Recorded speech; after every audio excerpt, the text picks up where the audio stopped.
ನಿರ್ಧಾರವಾಗುತ್ತಾ ಒಳ ಮೀಸಲಾತಿ ಭವಿಷ್ಯ. ಇಂದಿನ ಕ್ಯಾಬಿನೆಟ್ ಸಭೆಯಲ್ಲಿ ಮಹತ್ವದ ಚರ್ಚೆ ನಡೆಯಲಿದೆ. ಸಿಎಂ ನೇತೃತ್ವದಲ್ಲಿ ನಡೆಯುವಂತಹ ಸಚಿವ ಸಂಪುಟ ಸಭೆ ಇದು. ನ್ಯಾಯಮೂರ್ತಿ ನಾಗಮೋಹನ್ ದಾಸ್ ವರದಿ ಮಂಡನೆ ಸಾಧ್ಯತೆ ಇದೆ. ದಲಿತ ಒಳ ಮೀಸಲಾತಿ ವಿಚಾರದ ಬಗ್ಗೆ ಗಂಭೀರ ಚರ್ಚೆ ನಡೆಯಲಿದೆ. ನ್ಯಾಯಮೂರ್ತಿ ನಾಗಮೋಹನ್ ದಾಸ್ ವರದಿಗೆ ಒಪ್ಪಿಗೆ ನೀಡುವಂತಹ ಎಲ್ಲಾ ಸಾಧ್ಯತೆಗಳು ಕೂಡ ಇರುವಂತದ್ದು. ಇಂದೇ ನಿರ್ಧಾರವಾಗುತ್ತಾ ಒಳ ಮೀಸಲಾತಿ ಭವಿಷ್ಯ ಎನ್ನುವಂತಹ ಪ್ರಶ್ನೆ ಇಂದಿನ ಕ್ಯಾಬಿನೆಟ್ ಸಭೆಯಲ್ಲಿ ಈ ಕುರಿತಾಗಿ ಮಹತ್ವದ ಚರ್ಚೆ ನಡೆಯುತ್ತೆ. ಸಿಎಂ ನೇತೃತ್ವದಲ್ಲಿ ನಡೆಯುವ ಸಚಿವ ಸಂಪುಟ ಸಭೆ ಇದು. ನ್ಯಾಯಮೂರ್ತಿ ನಾಗಮೋಹನ್ ದಾಸ್ ವರದಿ ಮಂಡನೆ ಸಾಧ್ಯತೆ ಇದೆ.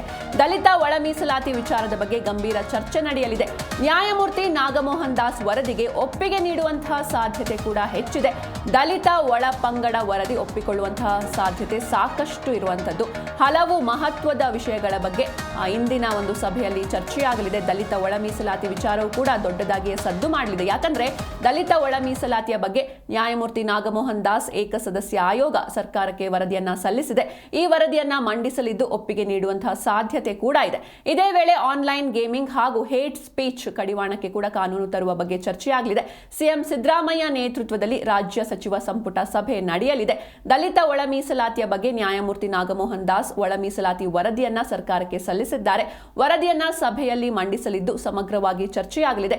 ವರದಿಯಲ್ಲಿ ಶಿಫಾರಸು ಮಾಡಿರುವ ಮೀಸಲಾತಿ ಪ್ರಮಾಣದ ಬಗ್ಗೆ ಪ್ರಸ್ತಾಪವಾಗಲಿದ್ದು ಸಹಜವಾಗಿಯೇ ಪರ ವಿರೋಧ ಅಭಿಪ್ರಾಯ ವ್ಯಕ್ತವಾಗಬಹುದು. ಈಗಾಗಲೇ ಪರಮೇಶ್ವರ್ ನೇತೃತ್ವದಲ್ಲಿ ನಡೆದಿದ್ದ ದಲಿತ ನಾಯಕರ ಸಭೆಯಲ್ಲಿ ಲಂಬಾಣಿ ಸಮುದಾಯದ ನಾಯಕರು ಸ್ವಲ್ಪ ಆಕ್ಷೇಪಗಳನ್ನು ಹೊರಹಾಕಿದ್ರು. ಹೀಗಾಗಿ ಎಂದು ಸಿಎಂ ಎದುರಲ್ಲೇ ಆಕ್ಷೇಪ ಹೊರಹಾಕಬಹುದು. ಆದರೆ ಉಳಿದ ಎಲ್ಲಾ ದಲಿತ ಒಳ ಪಂಗಡಗಳು ವರದಿಯನ್ನ ಒಪ್ಪಿಕೊಳ್ಳುವ ಸಾಧ್ಯತೆಗಳಿವೆ.